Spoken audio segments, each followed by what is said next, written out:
Order! Order! You are an incorrigible delinquent at times. Behave yourself, man!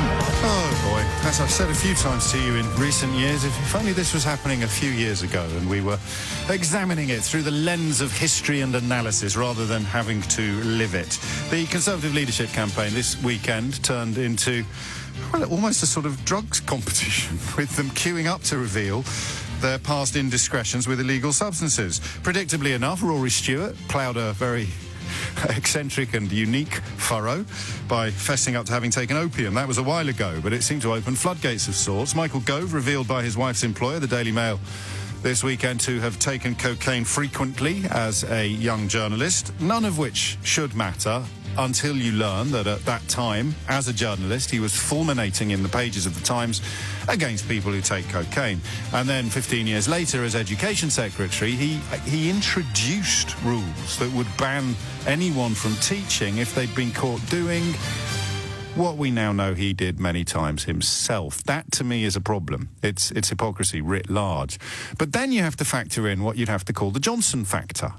And the hopefully wrong suggestion from me that if Boris Johnson had fessed up to snorting crystal meth off the buttocks of Andrea Leadsom, nobody would mind, because Johnson has now, in the eyes of the faithful, achieved a bulletproof status that is baffling to anybody who doesn't necessarily lean to the right in politics, but at least presumed historically that they meant what they said when they talked about integrity, honesty, family values, business, the economy, honouring your debts, being fundamentally decent. I am baffled up to a point by the fact that Boris Johnson continues to get a free pass on all of the transgressions and the moral bankruptcies that you would have always presumed up until June of 2016 that Conservatives with a large C cared about. I don't know what they care about anymore, except, of course, in the context of Parliament, they care about winning an election. The phrase "keeping Jeremy Corbyn out of Downing Street" is being used as a salve to those members of the Conservative Parliamentary Party who have a conscience.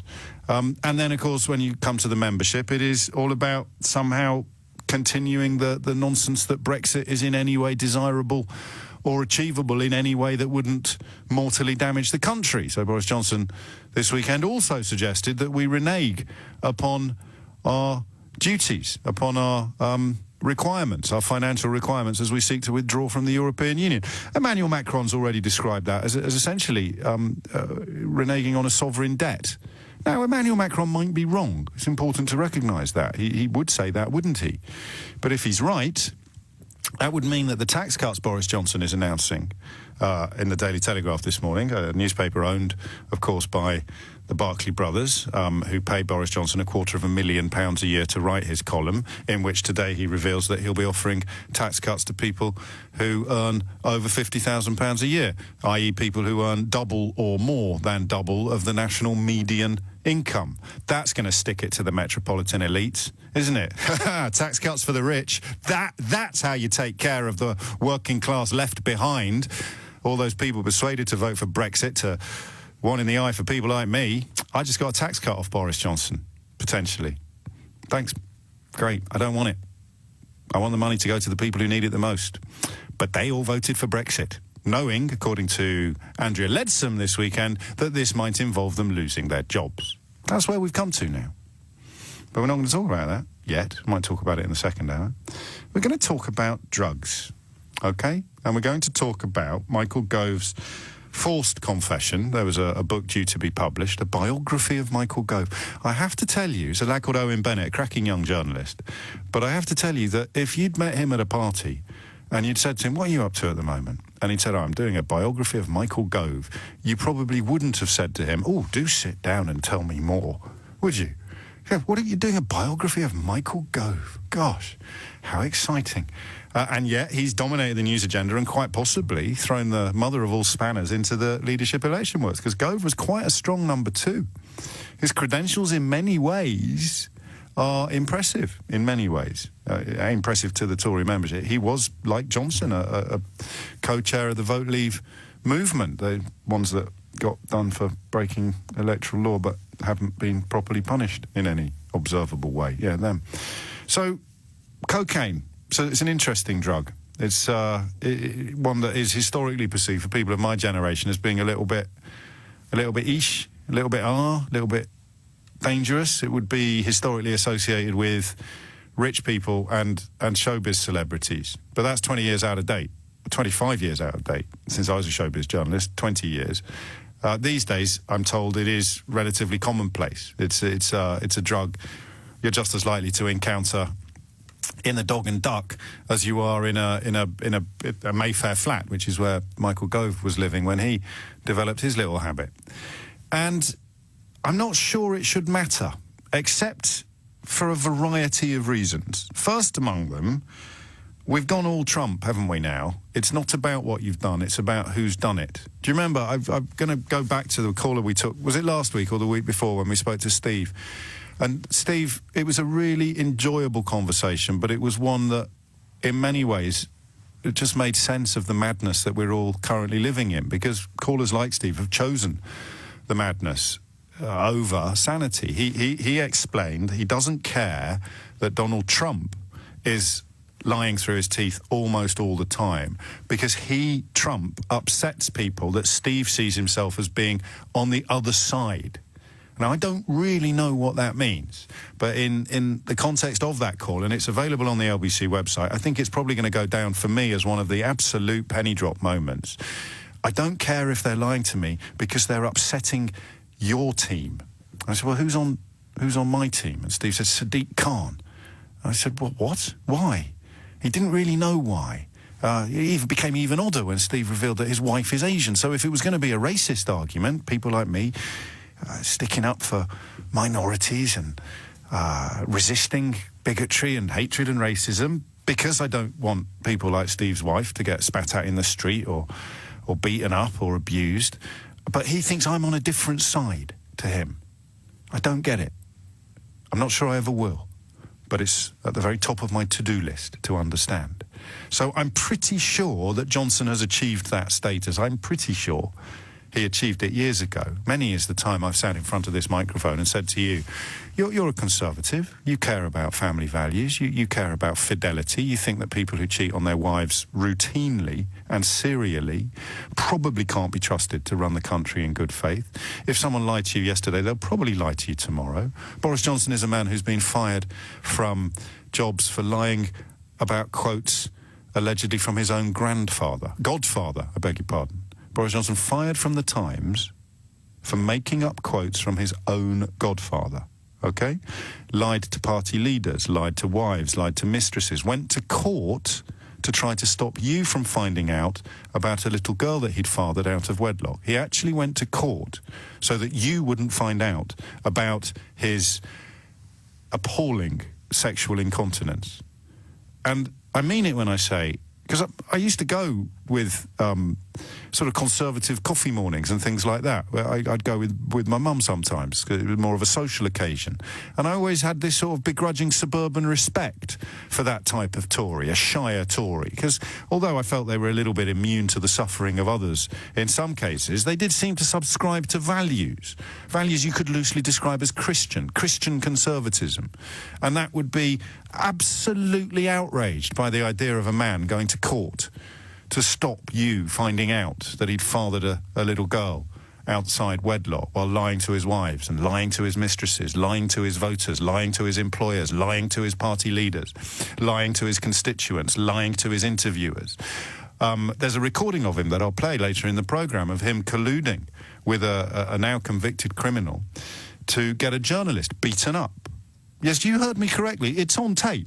Boris Johnson agreeing to help a former school friend from Eton to get hold of the address of a journalist because the former school friend from Eton wanted to have him battered. So you see what I mean? I just mentioned any one of those 6, 7, 8 transgressions, and theoretically, from where I sit, that should be the end of it for a Conservative leadership contender.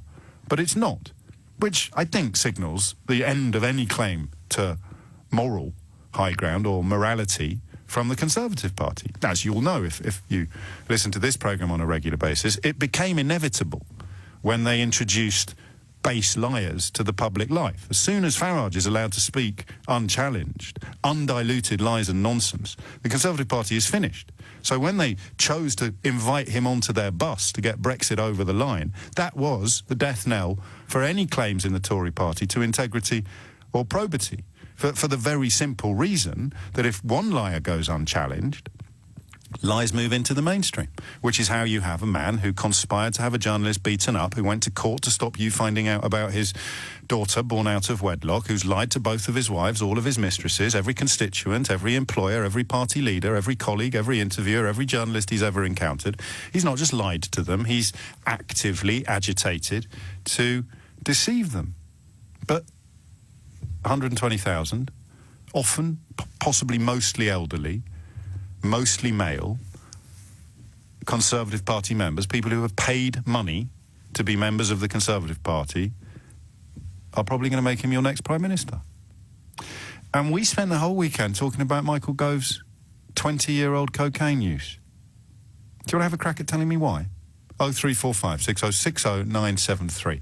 One of the golden rules of this job, for me at least, is to try tirelessly to avoid asking you the question that can be roughly boiled down to, do you care about this? It's not only lazy from my point of view, it's often not that illuminating from your point of view. But we're quite close to that territory today. Michael Gove took cocaine 20 years ago. At the time, he was writing articles about how awful cocaine was. I find it hypocritical and problematical, but I don't find it grounds for him to withdraw from the leadership race. I do think that introducing a rule that said anyone who'd been caught doing what he knew he had himself done should be banned for life from being a teacher, in a normal universe, the one before lies became commonplace, the one before the front runner in the leadership election was a provenly corrupt, morally corrupt individual, I think it would have mattered. But is it fair, given the list of transgressions I've just shared with you about the man currently in first place in the leadership race, is it fair that the man in second place should be hauled over the coals for a little bit of light hypocrisy and cocaine use? It seems to me Michael Gove is getting crucified for a small sin, while Boris Johnson goes untouched for a lifetime of sin. Does that analysis make sense to you? And can you explain it to me? And if you are historically a Conservative voter, apparently half of the electorate think that cocaine use should preclude you from being Prime Minister. For the record, I don't. It's lying that should preclude you from being Prime Minister. And Gove hasn't been caught lying. 0345 6060 973. Your thoughts, please, after this. It is close to saying, he says, trying to cover himself from criticism for doing something he always complains about other people doing. It's pretty close to asking whether or not you care. But I am intrigued by why Michael Gove's 2-decade-old use of cocaine generates more heat in most of the British media, not just the ones that pay Boris Johnson £250,000 a year to spout his nonsense, but the other ones as well. A catalogue of moral corruption, an unbelievable list of transgressions and sins and offences. Possibly no law-breaking involved, but lots and lots of lying. And Michael Gove's the one getting hauled over the coals. I just wonder if you can tell me, A, why, and B, on a different tack, how does this play in your house? How does Michael Gove's 2-decade-old use of cocaine play in your house? And just to clarify, speaking to the Daily Telegraph last night, a Department of Education source said that the guidance on Class A drugs had been added during Mr. Gove's time as Education Secretary, although illegal drugs had been mentioned in a previous code. So when he was Secretary of State for Education, this was published by his department. Class A drug use or supply is likely to be fundamentally incompatible with being a teacher. He tried to claim on the telly that it was more about people who were using it while they were teachers. And I think we can give him the benefit of the doubt. If we want to, it's entirely up to you. A couple of phone lines free. 0345 6060 973 is the number that you need. Matt's in Dartford. Matt, you can kick us off. What are you going to say? Yeah, it's more about what you first said at the top of the hour about whether it matters to me whether someone's taking drugs and then I'm going to become the Prime Minister. And as a serving police officer in public office, if I told my current employers that I'd taken cocaine, you better believe that I'm either going to be out of a job or, at the very least, I'm not going to get promoted ever again. I would sit at where I am. Even if you'd done it 20 years ago? Of course, because it's about the morality and integrity. If you come out of it halfway through your career, there's a difference. I think the integrity is that where you might have said that Michael Gove isn't lying, he wasn't integral. He only said it because he was pushed to say it. And the point is, it's honesty and integrity. If you said before you join as a politician, oh, by the way, guys, I've had a bit of very mild on several occasions some cocaine use. At least everyone knows about it. He kind of did, as I understand it, when he was running for leader. Remember last time round? Feels like 100 years ago, doesn't it? After he stabbed Boris Johnson in the back, well, the front actually. They were doing like a skeleton in the closet exercise. So they said to him what might come out, and because presumably when he was taking cocaine, he did so with people who might come forward and say so. He said. They said, how would you answer this question? He said, well, yes, I did take some cocaine 20 years ago. And they went, oh my God, don't say that unless you have to, but it's got out. How it's got out is open to some speculation. I certainly have my theories. So it's not quite what you say. It's not, there was no point previously where he's denied it. And in fact, you could argue the first time anyone ever asked him, he told the truth. Yeah, but that's my point. So there's a difference between telling the truth when you're asked and then having integrity, which is telling it whether you're asked or not. So, okay, we don't know. The only politician I can think of who's handled this stuff in the way that you describe would probably be Louise Mensch, actually, who's not even a politician anymore. But when they got hold of a story that when she was a press officer at EMI Records, they sent a list of allegations about stuff she'd allegedly got up to with Nigel Kennedy, of all people, the violinist. And she replied to, yeah, that all sounds perfectly plausible. Next question. So she styled it out. I don't see what... I know you're a copper, and I know he's confessed to having done cocaine 20 years ago, but why you talk about integrity? And, of course, you can't really talk about integrity without coming down 100 times harder on Boris Johnson, can you? Oh, no, of course. And that's my whole point is that when you have legislators that are literally creating the laws that I uphold in public office, and yet if I did something that they've been doing, like Boris Johnson's on the morality of lying and what have you, because we have ethical values that I could be sacked on as well. The point is that we're both holding public office. We're both in the same standards. It looks like double standards then.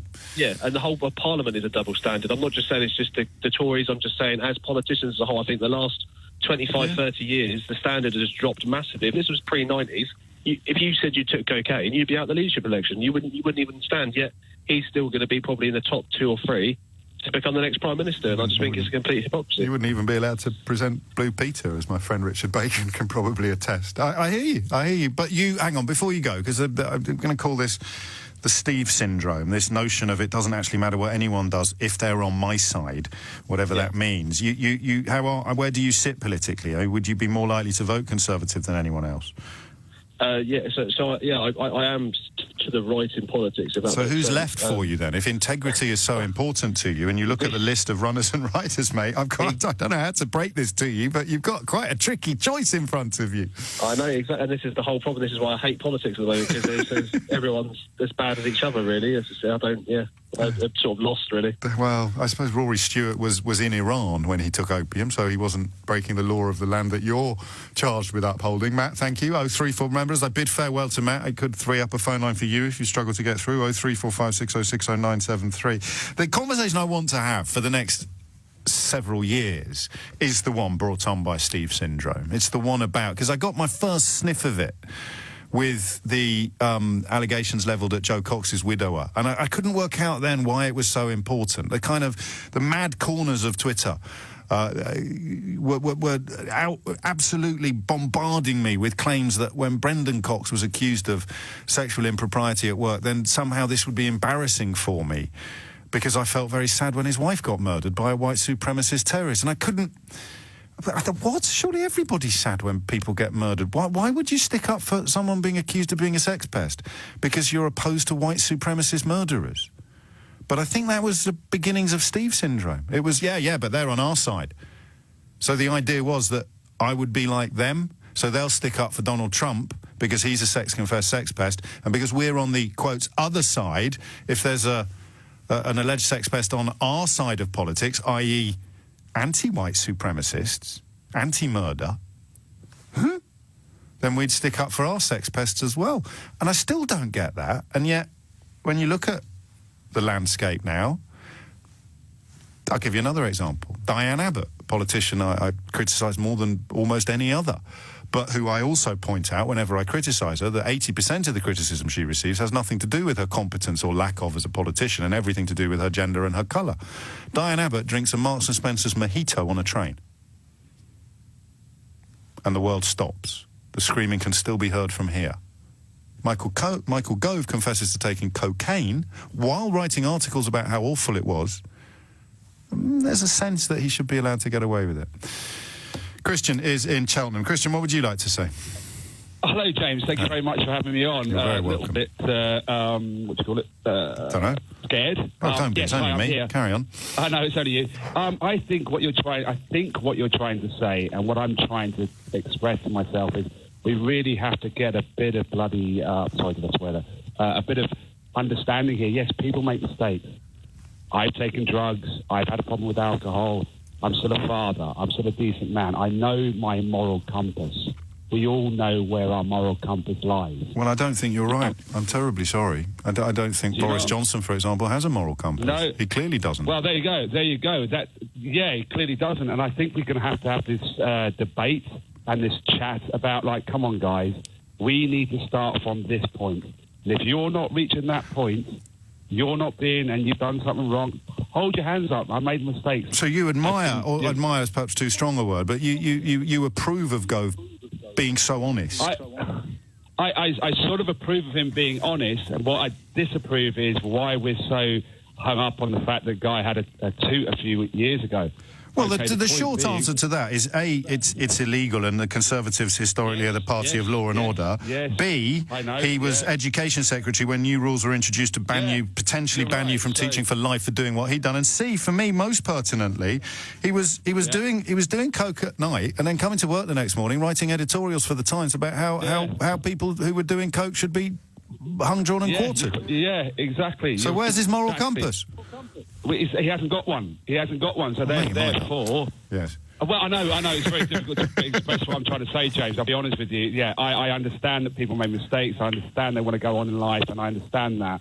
But you've got to sort of say, look, there's two questions we need to ask going forward as a species, as a race, as the way the politics is going, the way the world's going. It's completely and utterly knackered. We all know that. But there's two questions. We don't get... Well, I'm not going to have time. Quickly, two questions. Quickly. Go on. What are they? My question is, like, can we just say, okay, look, you've made a mistake, move on, you've admitted it, you're wrong, okay, we'll forgive you for that, go on, and what is or do you say, look, you can't be standing there pretending you're something and you're not, clearly you're not now, basically, go away. Okay, no, I'm glad we got there in the end, I think, sort of. It's coming up to 10:30. It is that sense of whether or not an albatross should be hung around your neck forevermore. But why is Gove getting such a coating for this when the list of Johnson's transgressions is as long as your arm? Conscious that I don't thank you often enough for sort of being the whetstone on which I can sharpen what passes for my own blade. But again, you've done it today, because I've arrived at a slightly different conclusion with regard to Michael Gove's drug shame, to employ tabloidese temporarily. I think that Rupert Murdoch, the Barclay brothers, and Donald Trump's backers want Boris Johnson to be Prime Minister. And obviously, given that, Murdoch runs Fox News, which essentially weaponises Donald Trump's fundamental dishonesty, Barclay brothers, who own the Daily Telegraph, very, very keen, for reasons you can speculate on all you want, for Brexit to go ahead. And Donald Trump's mysterious backers, whether or not they've got their eyes on the NHS, which would explain, of course, the continuing friendship with Farage, or whatever reason it may be, they want Boris Johnson to be Prime Minister. Now, my problem is, as a journalist, that the people who write these stories are my friends, and I know that they are not nobbled. No one comes and whispers in their ear, we've got to go, because the money is worried that Boris Johnson's doing too well. But if you had to answer, why is Michael Gove getting a kicking when the list of Boris Johnson's transgressions is longer than the Mersey Tunnel, you'd have to recognise two things. Number one, the media, right? That's why we're talking about it. The Daily Mail, which employs Michael Gove's wife, got hold of the book in which these cocaine revelations are made. That book was commissioned by Ian Dale, of all people, 18 months ago or a year ago before he left Bite Back Publishing. So there's no way that's a plan. So although my little conspiracy mind goes, yes, that would have happened anyway. The question isn't about how did the story get out. The question is about the inflation and the magnification of the story to the exclusion of Boris Johnson. Because for me, hand on heart, up until, I suppose... Well, no, I can't even say that, because this happened about 20 years ago, if not more. If you had said to me when I was doing my politics A-level that in your lifetime we will have a man as Prime Minister who was recorded colluding with a criminal to have a journalist battered. If you'd said that to me, I'd have laughed at you. It would have been as if Jeremy Thorpe ended up as Prime Minister. It's quite incredible.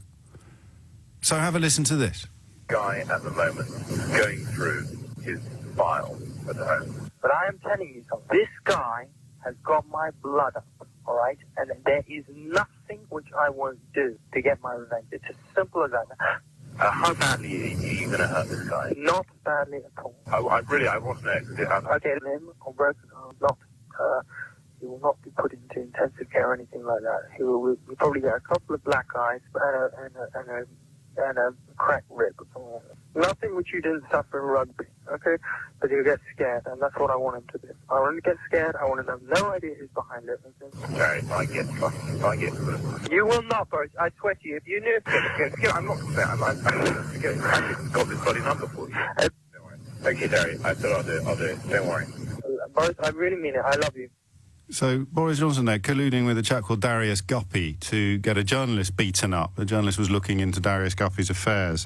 Guppy was later convicted of quite a big fraud. And two things you take away from that. Number one, absolutely no concern about probity, integrity, honesty or decency. Just worried that he might get caught.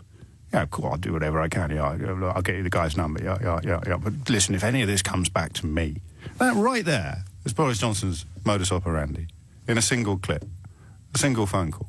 As long as nothing comes back to me, I don't care what I do. I don't get it.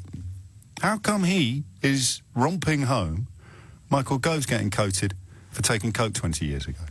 Francis is in Blackheath. Francis, what would you like to say? Morning, James. Hello. For a minute there, I thought you missed a trick, because actually this is the bigger picture. It's about power in this country and who wields the power, particularly the power of the press. And that is why they have decided that Boris Johnson is going to be the next PM, and they will destroy his main opposition. And that's exactly what they're doing. And it goes right back to Brexit. Who paid the money for all those adverts, etc., on Facebook? So democracy is at stake here. And I thought for a minute... Gove and Johnson they were the Tweedledum and Tweedledummer of Brexit. They were the two chairmen of Vote Leave. Well, exactly. But they have decided that Boris Johnson is going to be it. Now, I think Boris Johnson had a good phone call good for him, a good phone call with Trump while he was over here. And I think between them, they have decided that. So it doesn't matter what any of us think. We don't get to vote on this. This is about power and the power of the press. And the first people into Downing Street going to be Murdoch. These guys are puppets. They're not in control of this situation, and I don't think the general public understands the power of the press. You go back to Levinson, and who was it who decided, no, we're not going to have phase two? The Tory party. So I absolutely do think you're onto it now, that it is about control. And with one exception, these people are puppets. These candidates are puppets to these moguls who practically control our democracy. I honestly do think it's that bad. But well, yeah, I can see why you do. Michael Gove interviewed Donald Trump two years ago with Rupert Murdoch in the room. He's worked for Rupert Murdoch. He got turned over this weekend by the Mail, but only because they've paid money to serialise a book that was presumably commissioned well over a year ago. I'll check with Ian. Ian Dale was running the publishing company when this book was commissioned. So there's no way that this timing is fortuitous. It's not. It's not a plan. I think they have decided that Johnson has got the personality to defeat Corbyn and the Labour Party, and I think it's as simple as that. As simple as that. Oh, he's got charisma. People love him. Look at the vote, and everybody loves Boris Johnson. I know. Do you know what? I know this isn't why you rang in, but you've almost turned me in the other direction now, because you've got to remember what newsrooms are like, and this is brand spanking new. This is a new revelation, albeit about something that happened 20 years ago, and it's Michael Gove, who's currently doing well in the leadership race, and he is someone who has a record of being very critical and condemnatory of the stuff that he's now been caught doing. Everyone knows Boris is a fraudulent liar. Gove has a slightly better reputation, albeit that he was also co-chair of the law-breaking Vote Leave movement. So it's a better story. It's just a better story, Francis. No, but it's not new, is it? Well, it's new in the sense that we didn't know it. We didn't know it. Well, no, they held on to this because it was a book. Well, there'd be bits and bobs knocking about. Yeah, so they held on to it. These guys keep all this dirt so that, when somebody the book was commissioned 18 months ago. It is a coincidence that it's come out, or that the Mail got hold of it. A coincidence that it's come out as he is. There's no way the lad who wrote it knew there was going to even be a leadership election underway when it came out. But who decided they wouldn't publish it then, Nobody. He's done the research. He's got a source who was involved in the quizzing during the last round of leadership interviews, and someone has said to this lad from, I think he works for City AM, Owen Bennett is his name, someone has said, oh, crikey, you'll never guess what Gove said when we asked... And that's where the story came from. He hasn't sat on it to do maximum damage. He's sat on it to sell books. Yeah, I know that, but the media has, the Mail, etc. They could have splashed it all over then, but they didn't. No, they couldn't have done. The book is, it's not even out yet. They got hold of it to serialise and decided to go early, a couple of weeks early, with one of the juiciest bits in it. The guy who wrote the story for the Mail, Simon Walters, I had the pleasure and the privilege of working under. He's a deputy editor of a newspaper I used to work for. He is a solid man and a really quality journalist. And if you've got a problem with me saying that about people who work for the Daily Mail, then tough. I used to write for the Daily Mail, albeit video games reviews. So I take your point. Clearly they want Johnson in post. Who's they? Well, the people who spent millions of pounds, dollars, euros, whatever, to get two electorates on both sides of the Atlantic to vote against their own interests. That's how it works. But whether or not this story is proof, I don't know. I really don't know. But you sounded very strong, Francis, so I thank you. Remember, as I bid farewell to Francis, it frees up a phone line for you. 0345 6060 973. Is it all about Steve syndrome? When I say to you, how come Johnson's getting a free pass for lying through his teeth as routinely as he breathes, and Gove's getting the mother of all kickings for having taken coke 20 years ago? Is it simply because Johnson has done the stuff about smiling pickaninnies? He's done the stuff about women looking like letterboxes or bank robbers. He's kind of thrown some red meat to the... I'm afraid it is a racist position, obviously. And it doesn't matter. People like me sit here and think, well, if we can just prove beyond all reasonable doubt that Boris Johnson is a racist, then no one will vote for him. To which you just say two words: Nigel Farage. It doesn't work. Proving beyond all reasonable doubt that somebody is a racist doesn't stop people voting for them. Indeed, in many ways, it does the opposite. So park that. Why does Boris Johnson get forgiven for stuff that Michael Gove is getting attacked for? Because they don't think Michael Gove is on their, quotes, side, end quotes. And they think Boris Johnson is. And what's their proof? All the racist stuff he's done. Where we are constant... I suppose we're just... Maybe the Gove-Johnson thing is as obvious as we've described it as. Boris Johnson, as you heard earlier, recorded colluding with a criminal to have a journalist beaten up. He will not have a broken limb or a broken arm, and he will not be put into intensive care or anything like that. This is Darius Guppy answering Boris Johnson's question, how badly hurt will he be? He will probably get a couple of black eyes and a cracked rib or something like that. nothing which you didn't suffer in rugby, OK? But he will get scared, and that is what I want him to do. I want him to get scared. I want him to have no idea who is behind it, OK? And I want him to realise that he's bleeped someone off, and whoever he's bleeped off is not the sort of person he wants to mess around with. Because I guarantee you, Boris, I guarantee you these people are, you know, if someone hurts their boss or threatens their boss, I promise you, it's just total, it's like, they're like dogs, they're like Alsatians or Rottweilers. They're affectionate towards their masters, but they're evil bees to everyone else. And Boris Johnson, your future Prime Minister, replies, yeah, good, OK, Darry, now, yeah, I mean, and then says, I'll help you get the number. I'll help you get the details you need.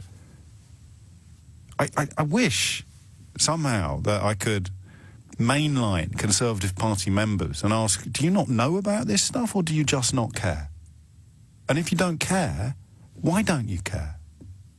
But I can't. I presume you have to turn your conscience off now. You might have been in church yesterday. You're about to vote, if you're a Conservative Party member, to make Boris Johnson Prime Minister, and he represents the polar opposite of everything that you claim to believe when you roll up in church. Fidelity, integrity, honesty, decency. Not helping criminals get journalists beaten up. Lying. Doesn't matter. And that is why people compare him to Donald Trump. But I think I love you more than they do. So I look at you and I think there must be a conscience there. There must be a soul. There must be some decency there. Why are you turning it off? To which I suspect, for the decent folk poised to put this utterly corrupt individual in Downing Street, I suppose the answer is you've been successfully scared by a lifetime of reading right-wing newspapers telling you that Labour governments will be the end of civilization as we know it. And now, in the case of Jeremy Corbyn, you've got, you know, real scare going on. So, all right, I know that he cheats on his wives. I know that he cheats on his mistresses. I know that he went to court to stop us from finding out that he'd fathered a child out of wedlock. I know that he got fired from the Times for making up quotes from his own godfather. I know that he swore to the people of Uxbridge that he'd lie down in front of the JCBs before he allowed a third runway at Heathrow to go on. I know that as Foreign Secretary, all he did was make the plight of an unfairly imprisoned mother worse, in the case of Nazanin Zaghari Ratcliffe. I know that he filed nonsense about Brussels for his entire career on the Daily Telegraph. I know that he describes £250,000 as peanuts or chicken feed. I know all of these things. You say, as a Conservative Party member. But Jeremy Corbyn would be worse. I mean, what do you believe in? What are your values? If this man is suitable for this office, what do you actually believe in? What are your values? And why is Michael Gove getting such a hard time for doing coke 20 years ago? Dave's in Macclesfield. Dave, what would you like to say? Hello. Hello, You've Dave. actually, between you and the last caller, you've actually hit the nail on the head. Well, go on. Basically, the media I hit my thumb, I think. is scared to death of Jeremy Corbyn winning. Right. They believe Boris Johnson is the man most likely to beat Jeremy Corbyn, but Michael Gove is as popular, if not more popular, within the MPs and the parliamentary party. So if they can force Michael Gove to resign or to pull out, then the vote is less split and it's more likely that Boris Johnson will make the final two. No, Boris Johnson's going to make the final two. Worried about. No, Johnson's going to make the final two whatever happens. Not necessarily. He's not the most popular in the parliamentary party. No, but they want to win the election as well, mate. Hang on, don't talk over me when I'm talking over you. These MPs want to win the election as well. You've got Damien Collins, who's been doing amazing work on the Select Committee, looking into the Facebook and the algorithm and the Cambridge Analytica corruption, and now you've got him coming out for the man that was heading up the organisation that was responsible for all the stuff he's supposed to be investigating. They've sacrificed anything that remotely resembles objectivity upon the altar of self-interest. So he'll get... They're all holding their nose. Matthew Parris in the Times on Saturday got this right. They call it, what's it called? Pricing in. They've priced in Johnson's moral turpitude, and then they've put it through the lens of who will win as the next election, and they will back the man that makes them most likely to keep their seat, Dave. Full stop. Yes, they will, but Michael Gove stands to split the Boris Johnson vote.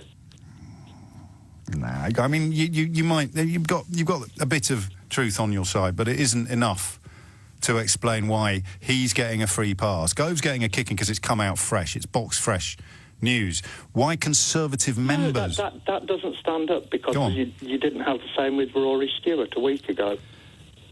Taking opium at a wedding in Iran when, until 12 months ago, nobody had really heard of you, is just journalistically a very, very different story from having been snorting coke in a Mayfair flat while writing editorials for the Times about how awful Rory Stewart coke was. And is getting such traction for being... Well, then your own theory falls down, because if they were so desperate to take away Boris Johnson's competition, they'd have crucified Rory Stewart as well.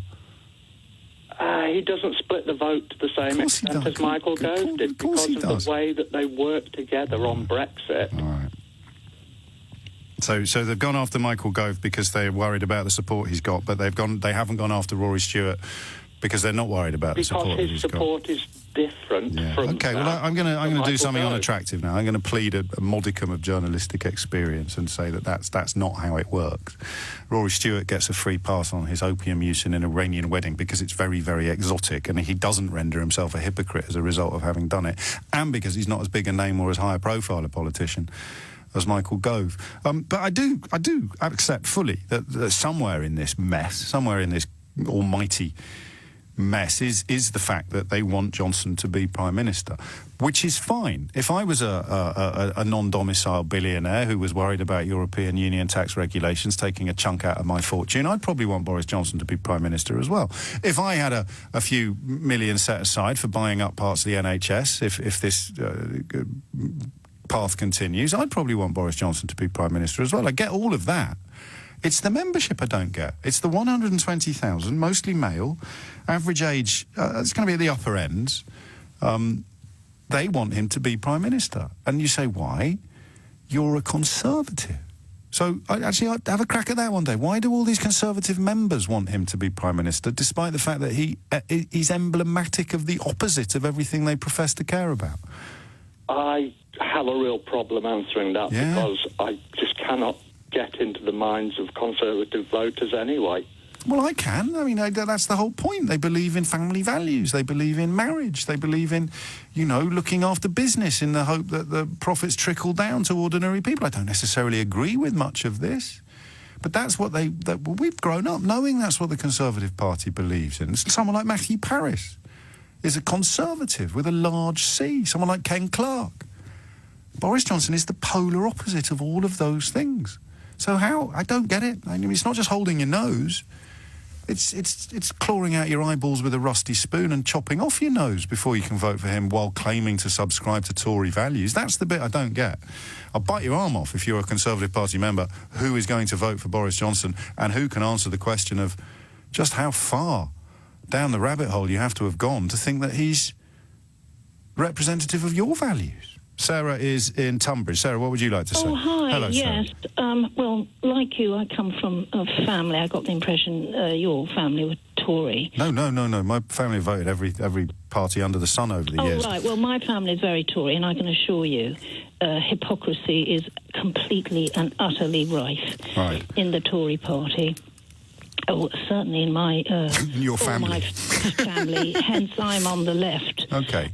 Because.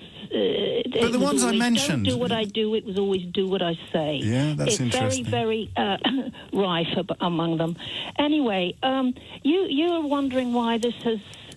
You're finding it all a mystery. Well, let's put it this way: life is a mystery. People are a mystery. That's not hugely helpful. And the media is a total mystery to me. Right. If they happen to like you, basically you can get away with practically murder. If they don't like you, one small misdemeanor and you can be on the front page of a tabloid. It's like... No, if Boris Johnson did something huge, it would be on the front page of a tabloid. Well, he did... people are now... And you've been talking to people and bringing up the Corbyn aspect. The fact is, that stuff about his friend, who, whatever his name was, the one who wanted to sort of not quite kneecap a journalist... Yes. That was way, way before Corbyn ever came onto the scene. Yes. And, of course, I, at the time, am saying, why isn't this just huge? Why Why isn't this a bigger deal? I guess he was able to laugh it off with part of the bumbling persona, but, you know, the idea that he can laugh all the way to Downing Street should strike terror into precisely the people that are going to put him there. And there, to quote you back at yourself, Sarah, there is the biggest mystery of all. I was toying with the idea of talking to you about these tax cuts that Johnson has announced in the newspaper that pays him £250,000 a year to essentially shill for the interests of its owners. But we need to keep some of our powder dry. If you were persuaded that Brexit was going to be bad news for the metropolitan elites, then you probably should swat up on that story about tax cuts for people who earn over 50 grand a year. And there's an excellent piece in the Huffington Post today as well on their website about how the redistribution of funds currently presided over by the European Union will, they argue, their investigation has concluded, see money taken away from the poorest parts of the country and instead redirected towards some of the wealthiest parts, most obviously London. So the calculation they've got, which is, I'm referring you to it so you can reach your own conclusions. I'm not suggesting it's 100% kosher. But their calculations have concluded that your average Welsh family will lose 700 quid, your average London family will gain 200 quid. So that's really sticking it to the metropolitan elites, again, under any sort of putative future government.